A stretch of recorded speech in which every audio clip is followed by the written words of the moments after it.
Halo semuanya, saya akan membawakan mengenai analisis aktivitas investasi dari chapter 4 Subramanian untuk pertemuan kelima, dibawakan oleh saya sendiri. Oke,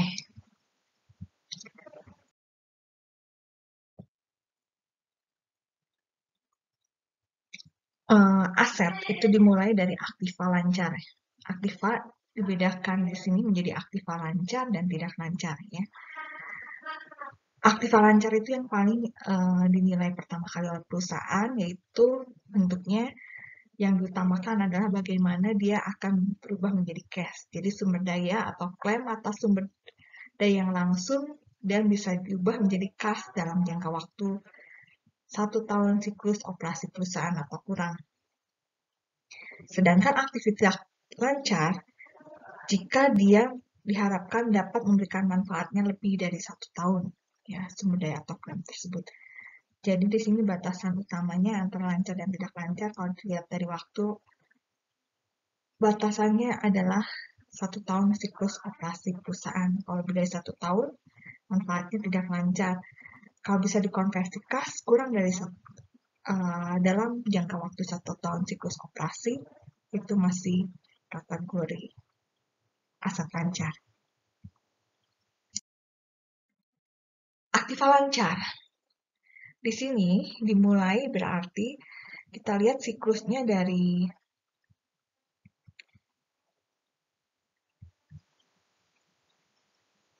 piutang usaha, lalu dari piutang usaha di sini ke cash, lalu dari cash ke digunakan untuk membeli bahan-bahan untuk barang dan jasa, ya.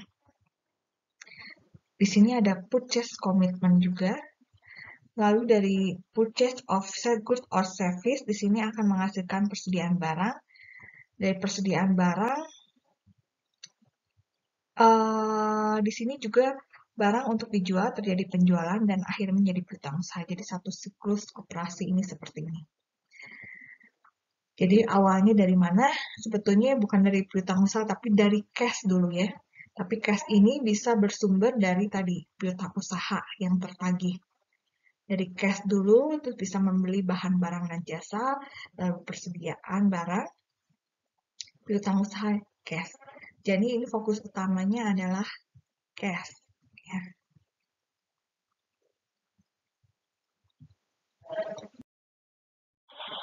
Lalu pengenalan aktiva lancar berarti di sini yang utama adalah cash. Cash itu adalah aktiva yang paling liquid, mencakup mata uang, deposito, dana, money orders, dan cek. Jadi cash ini harus ada, demikian pun seperti dalam kehidupan sehari-hari operasional itu kita perlu uang cash yang untuk membeli sesuatu ke pasar dan sebagainya. Demikian pun dalam suatu perusahaan. Jadi perlu cash di sini untuk keperluan aktivitas operasional perusahaan. Lalu setara cash, di sini juga sangat lancar, investasinya jangka pendek, siap dikonversi menjadi kas, jatuh tempo disebabkan pergerakan tingkat bunga yang hanya minimal. Jadi di sini harus setara kas itu mendekati kas, berarti segera jatuh tempo, siap dikonversi menjadi kas. Lalu kalau kita analisis cash, ini sejauh mana dari setara kas di sini bisa diinvestasikan pada efek ekuitas. Perusahaan bisa mengalami penurunan likuiditas kalau nilai dari pasarnya turun. Jadi kas dan setara kas ini seringkali dibutuhkan sebagai saldo kompensasi untuk mendukung perjanjian atau pinjaman atau sebagai jaminan utang. Jadi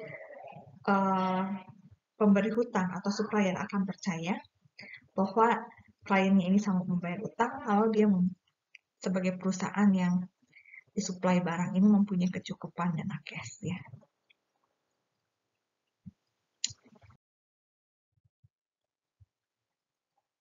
Nah, piutang di sini yang secara tertulis dan sifatnya lisan disebut piutang usaha, tapi yang pada janji tertulis membayar di sini disebut wesel. Jadi kalau secara lisan saja piutang usaha, pembiayaan produk barang dan jasa.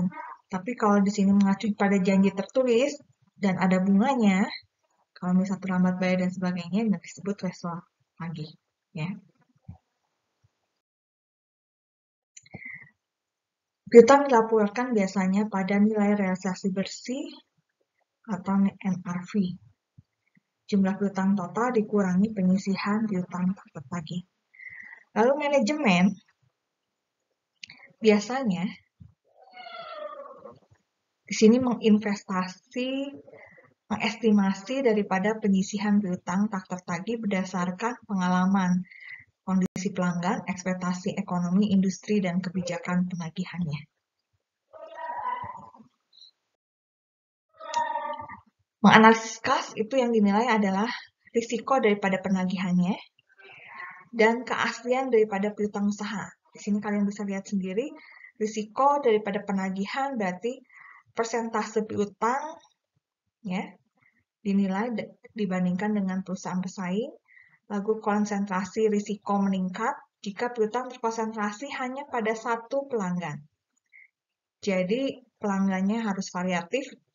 Jangan piutang usaha besar hanya pada satu pelanggan tertentu. Lalu tren periode rata-rata penagihannya secara trennya juga, dan persentase dan konsentrasi, lalu juga pengalihan atau perpanjangan renewal daripada piutang di masa lalu. Lalu menganalisis kecukupan pemberian diskon, return, kredit, dan lainnya. Keaslian piutang ini penting, takutnya dimanipulasi oleh administrasi ya. Mereview daripada kredit, perubahan kredit, kebijakan, perubahan, atau kontingensi daripada piutang usaha tersebut. Lalu sekuritasi terjadi ketika perusahaan menjual sebagian piutang kepada pihak ketiga. Piutang dapat dijual dengan atau tanpa recourse atau ada jaminan. Recourse ini memindahkan efektivitas daripada penagihan kepada kepemilikan piutang daripada penjual. Jadi piutang usahanya bisa dijual atau disebut sekuritasi. Sekuritasi piutang ini salah satu jenis tipe recourse. Perusahaan menjual piutang harus mencatat baik aset maupun kewajiban kompensasi untuk jumlah yang menjadi anjak piutang. Sekuritasi tanpa recourse, di sini penjual harus mengeluarkan piutang dari neracanya. Ini efek daripada sekuritasi di neraca. Sebelumnya 50, setelahnya cash-nya bertambah jadi 4,5, tapi piutang usahanya dari 400 jadi 0. Jadi kita lihat di sini, karena si piutang usahanya dikonversi menjadi kas atau dijual ya, untuk menambah nilai daripada cash-nya. Jadi di sini kita lihat rasio current ratio-nya di sini setelah disesuaikan itu debt to equity rasionya meningkat ya. Di sini 400 dibanding 800, tapi kita lihat current rasionya turun dari 1,5 menjadi 1,25. Lalu ada beban dibayar di muka, pembayaran di muka atas jasa atau barang yang belum diterima. Ada dua isu analisis di sini, karena alasan percepatan dan material berapa jasa yang jatuh tempo lebih dari 1 tahun. Dikelompokkan sebagai aktiva lancar. Jika nilainya cukup besar atau ada perubahan, maka kita harus memperhatikan akun tersebut. Jadi, kalau nilainya cukup besar, biaya dibayar muka ini tanda tanya, karena biasanya biaya dibayar muka ini DP persentasenya kecil ya, atau paling besar 50%-nya. Persediaan merupakan barang yang dijual pada efektivitas nalar perusahaan. Bisa dibebankan atau expensing jadi atau dikapitalisasi ya. Dibebankan di sini seperti period cost, biaya dilaporkan tiap periode pada saat terjadinya. Ada penyesuaian. kalau dikategorikan sebagai persediaan, ini diperlakukan sebagai biaya persediaan seperti biasa ya. Dan biasanya diperlakukan sebagai aset persediaan. Jadi dari persediaan awal menjadi barang tersedia dijual, lalu persediaan bersih dikurangi harga pokok penjualan menjadi persediaan akhir.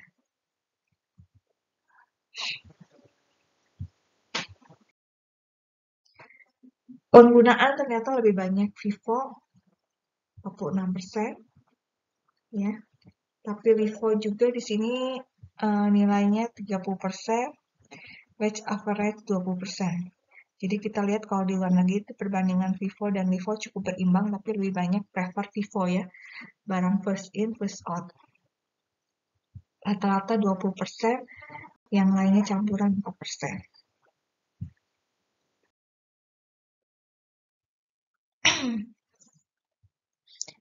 Kalau FIFO, ini harga barang lama menjadi COGS. Berarti harga barang sekarang menjadi persediaan akhir. Kalau harga barang menjadi persediaan akhir, harga barang sekarang itu cenderung naik. Jadi nilai persediaan akhirnya tinggi ya. Sedangkan kalau misalnya yang ini, karena harga barang lama, COGS-nya jadi rendah. Kalau COGS rendah, berarti biaya juga rendah, laba akan cenderung lebih tinggi ya. Berbeda dengan LIFO. Biasa saat ini, harga pokok penjualan. Biasa saat ini mahal, berarti harga pokok penjualannya juga mahal. Harga pokok kan biaya ya. Berarti untuk harga pokok penjualan mahal, berarti efek labanya turun ya.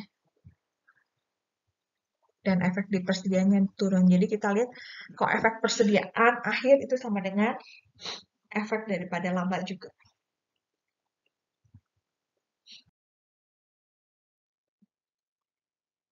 Ketika satu unit dijual, di sini rata-rata dari persediaan unit itu dikategorikan sebagai barang tersedia untuk dijual.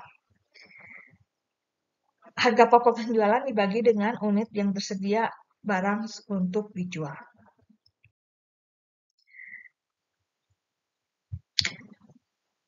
Harga barang pertama 40 kali 500, harga barang kedua 60 kali 600. Berarti Vivo pakai yang ini ya, Vivo pakai yang ini. Kalau total pembelian ini 20 tambah 36.000 jadi 56.000. Sedangkan untuk yang weight average per unitnya 56.000 bagi 100, 560. Barang yang dijual 30 unit.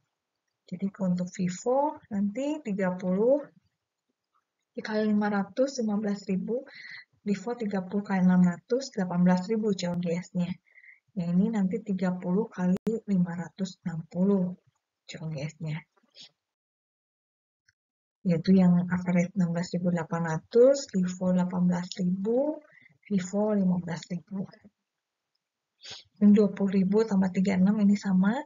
Ending inventory berapa? Ini beginning inventory ditambah net purchases harus sama dengan COGS tambah ending inventory. Berarti kalau ininya 56, ini 15, sisanya persediaan akhirnya 41. Ini tinggi ya.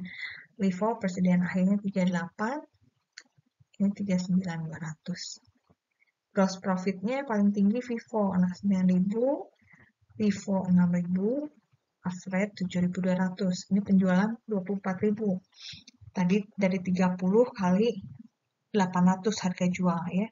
COGS-nya 15.000. Ini semua sama penjualannya. 24.000 kurang 18.000, 6.000, average 24.000, 16.000, 7.200.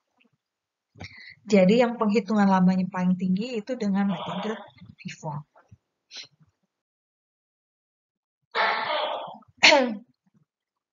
Economic profit-nya 30 unit kali 800 kurang 600 tadi ya. Itu 6.000. Itu harga barang tertinggi. Kalau misalnya holding gain-nya, jadi selisih harga barang tertinggi dikurang harga terendah 100. Ada holding gain 30 kali 100 3.000.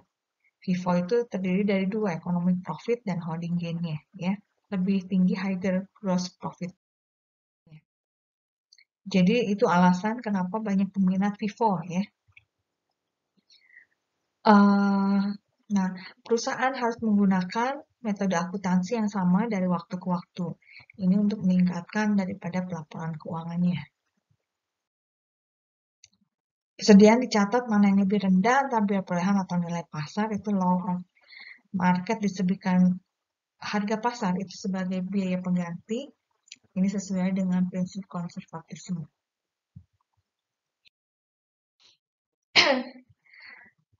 Perusahaan menggunakan persediaan FIFO memisahkan dari cost pool untuk dikurangi ini lower cost menginflasi daripada bisa menginflasi daripada laba dari lower cost itu. Tapi kalau LIFO sebetulnya labanya menjadi kecil, ya.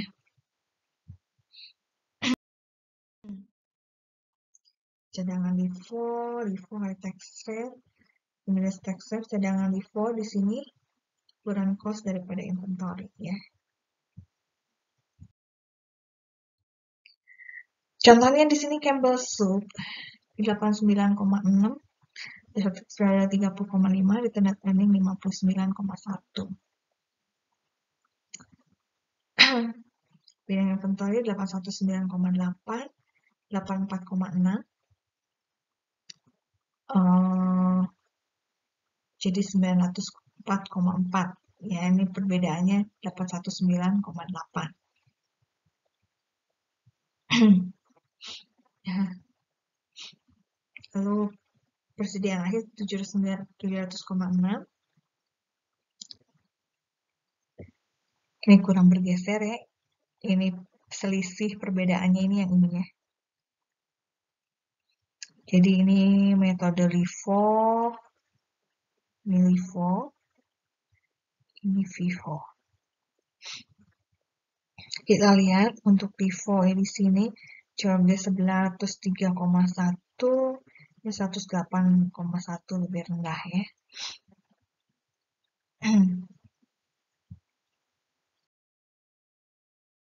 Aktiva jangka panjang di sini ada yang berwujud, property, plant and equipment, atau ada yang tidak berwujud berupa paten, copyright, dan goodwill. Ada juga beban biaya yang ditangguhkan atau sumber pengeluaran dan alam lainnya, ya. Kalau dikapitalisasi untuk aktiva jangka panjang, aktiva ini harus berasal dari transaksi masa lalu juga mempunyai manfaat masa depan, dan ada pembatasan daripada manfaat yang bisa didapatkan di masa depan juga. Untuk alokasinya, di sini terminologinya ada 3, depresiasi untuk aset berwujud, sebetulnya alokasi juga, ya, dibandingkan biaya tangguhan sepanjang sebesar apa? Sebesar jumlah manfaat yang diharapkan. Kalau misalnya manfaatnya 10 tahun, berarti depresiasinya 10 tahun. Kalau tidak berwujud disebut amortisasi, kalau sumber daya alam disebut depresi. Lalu ada penurunan nilai impairment, di sini diturunkan kalau dinyatakan sebesar nilai pasar wajar. Dua distorsi yang terkait penurunan nilai aset di sini bias konservatif jangka panjang karena nilai aset bisa diturunkan namun tidak dapat dinaikkan. Lalu pengakuan penurunan nilai aset mendistorsi laba bersih sementara berpotensi untuk meningkatkan kegunaan nilai aset pada neraca. Mungkin nilainya berkurang, tapi sebetulnya kegunaannya malah meningkat, gitu, ya. Karena lebih banyak produksi dan sebagainya, selama mesin tersebut masih bisa digunakan, ya, justru manfaatnya semakin bertambah, ya. Dampak kapitalisasi vs pembebanan terhadap laba bisa menangguhkan pengakuan biaya, menghasilkan laba lebih tinggi. Lalu kapitalisasi juga menghasilkan serial perataan laba. Jadi artinya yang sebagai aset itu malah labanya lebih smoothing lah. Lalu terhadap tingkat pembalian investasi, di sini meningkatkan fluktuasi laba karena rasio tingkat pembalian investasi baik pembilang laba maupun penyebut basis investasinya. Terhadap rasio probabilitas juga, biasa secara langsung mencerminkan kondisi lebih buruk dari kondisi yang sebenarnya. Jadi efek kapitalisasi itu bisa ke laba, ke rasio tingkat pembelian investasi, dan terhadap rasio probabilitas. Ya.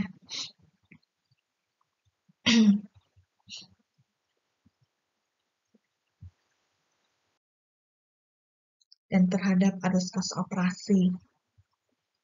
Arus kas operasi ini biasa menyatakan arus kas operasi ini jadi terlalu tinggi dan arus kas keluar investasi menjadi terlalu rendah pada tahun akuisisi dibandingkan dengan kapitalisasi daripada biaya.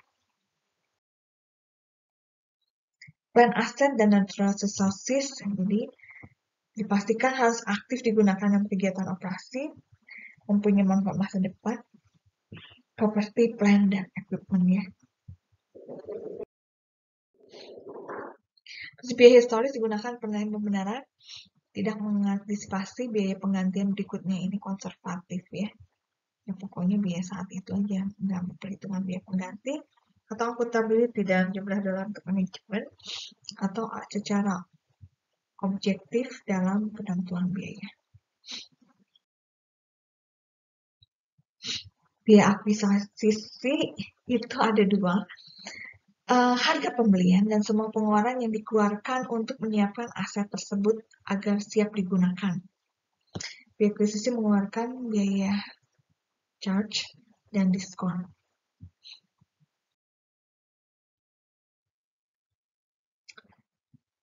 Biaya sumber daya alam itu termasuk eksplorasi, pengembangan, dengan membebankan biaya depresi atas manfaat yang diperoleh, lalu mengekstrak daripada sumber daya alam dikurangi dengan akumulasi dari depresi. Contohnya di sini minyak, ya batu bara, emas.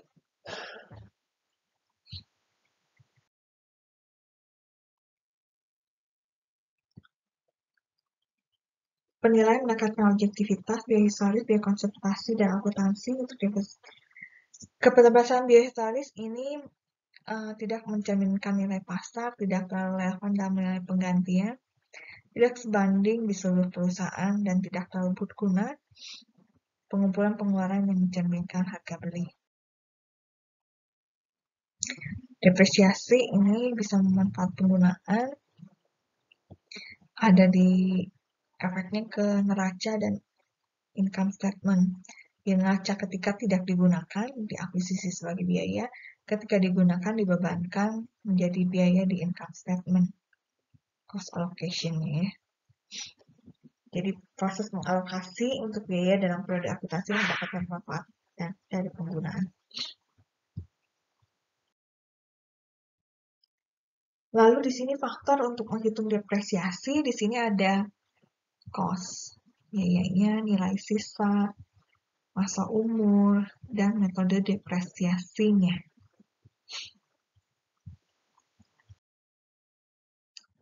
Sebagian perusahaan menggunakan metode garis lurus karena paling mudah, itu 85%. Sedangkan 10% menggunakan biaya angka tahun atau accelerated ya. Lalu 4% menggunakan unit produksi. 1% menggunakan biaya lainnya. Atau garis lurus itu hanya harga dikurangi nilai sisa dibagi masa manfaat ya. Sedangkan metode perhitungan jadi seperti ini. Jika nilai asetnya 110.000 dan masa umur manfaatnya 10 tahun, nilai sisa 10.000, berarti depresiasinya itu 110.000 dikurangi 10.000 bagi 10. Jadi penyusutannya per tahun 10.000. Kalau kita bilang menghitung akumulasinya, jadi tahun pertama 10.000, tahun kedua 20.000, dan seterusnya sampai 100.000 ya. Nambah 100. Value-nya tentunya juga berkurang 10.000, 10.000 ya. Jadi 100.000 kurang 10.000, 90.000, dan seterusnya. Pada akhir masa manfaat ada nilai sisa sebesar 10.000.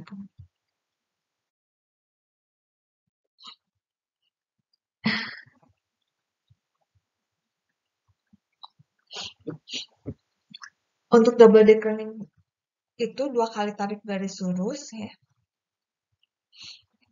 Tarif double declining dikalikan dengan nilai awal buku.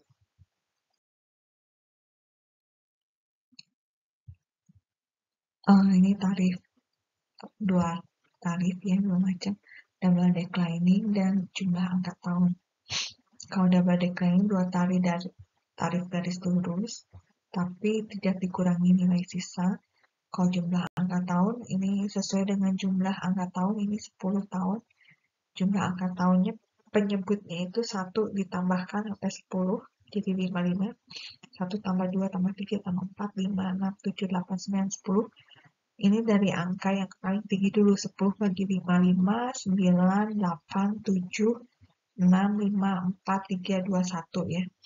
Penyebutnya 55 ini 10 bagi 55 dikali dengan nilai sisa ya.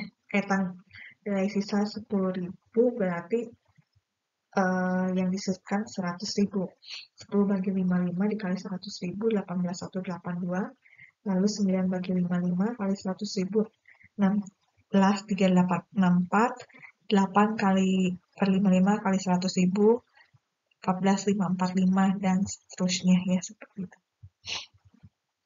Sampai yang di akhir ini 1 dibagi 55 kali 100.000, 1.818. Sedangkan yang double declining, tadi kalau tarif lurus 10 tahun itu berarti 10%. Kalau double declining 2 kali tarifnya 20%. Nah, 20% dikali bukan 100.000 tapi 110 tanpa nilai sisa ya, jadi nggak usah kira nilai sisa 10.000. Ini 22.000, yang berikutnya kenapa tambah kecil? Karena 110.000-nya dikurangi 22.000 dikali 20%. Jadi 17.600. Lalu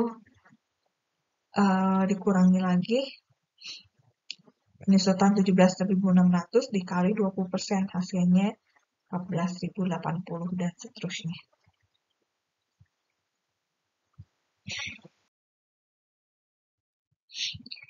Sedangkan untuk activity di sini itu biaya dikurangi sisa dibagi total unit produksi.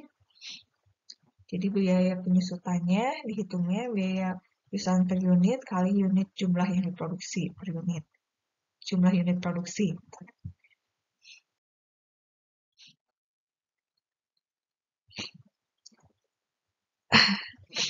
Ya, plan aset dan natural resources tadi udah ya. Ini dibebankan dari Badan Oil Coal Growth contoh. Cost dikurangi nilai sisa dibagi total unit capacity itu depresi. Unit depresi rate dikali jumlah ekstrak yang periodnya. Total biaya depresi itu KCOGS. Lalu persediaan yang tidak terjual juga.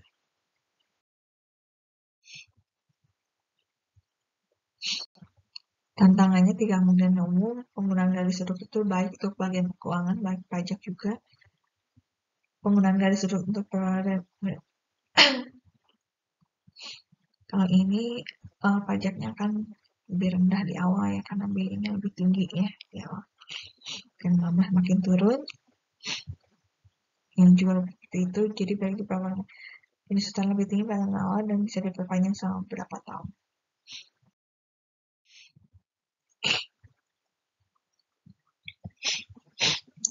Nilai kewajarannya ya, jumlah nilai manfaat, umur, manenglah, ini yang dilihat sesuai enggak. Eligible aset ini yang tidak lancar biasanya dan ada hak tertentu istimewa, biasanya digunakan untuk kegiatan operasional. Ini masa umurnya sulit untuk ditentukan, ini hanya perkiraan ya. Biasanya 20 tahun memang. Panjang patent, copyright, dan sebagainya goodwill, trademark, metode garis lurus,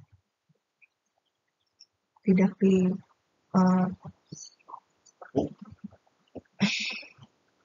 koordinasi tapi diuji setiap tahun untuk adanya gangguan. bisa dikapitalisasi atau diamortisasi, dibebankan.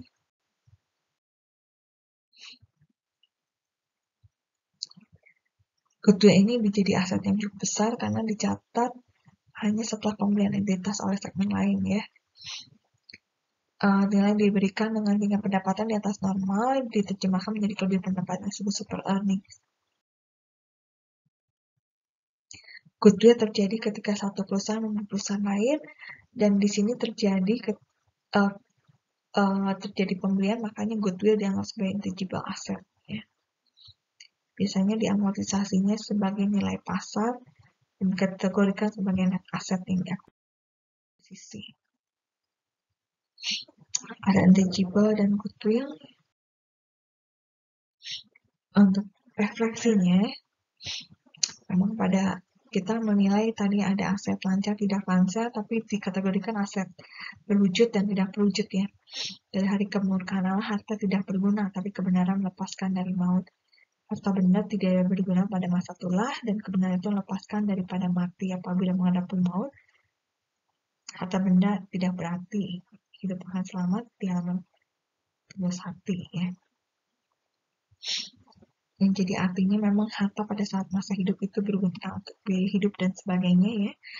Tapi pada saat menuju kematian itu harta tidak bisa dibawa mati ya. Hanya bisa diwariskan pada anak cucu. Jadi dalam kondisi tertentu itu keselamatan tidak diukur dari harta kekayaan yang dimiliki, tapi juga dari kebenaran atau aset tidak berwujud tadi ya. Dulu satu banyak mengatakan logika bahwa bumi itu kotak ya. Tidak mungkin bulat. Padahal sudah dibuktikan oleh Christopher Columbus dan Galilei itu menyatakan bahwa bumi itu bulat karena banyak orang berlayar dan mengelilingi bumi gitu ya, bisa kembali ke tempat itu lagi.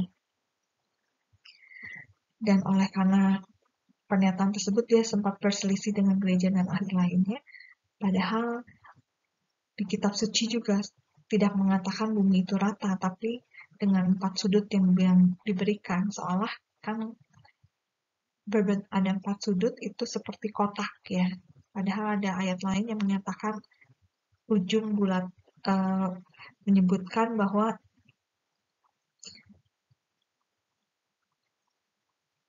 bumi itu juga tidak disebutkan rata ya, hanya ada pernyataan Yesaya itu juga menyebutkan di bulatan bumi gitu ya. Ternyata 4 arah itu adalah 4 arah mata angin, bukan 4 sudut ya, seperti itu. Dan di saat ia jelas memberikan pernyataan di atas bulatan bumi, berarti menurut Alkitab juga bulat ya. Kaitan dengan analisis AHLK, analisis aset tidak berwujud di sini. Kemudian goodwill bukan masih berbentuk cost, bisa biaya pelatihan SDM, biaya beasiswa, dan lain-lain. Bisa jadi produknya ada bagus, tapi karena namanya tercemar, maka produknya dipikir jelek gitu ya. Atau mereknya ada yang mencemarkan namanya dan sebagainya. Sekian untuk materi.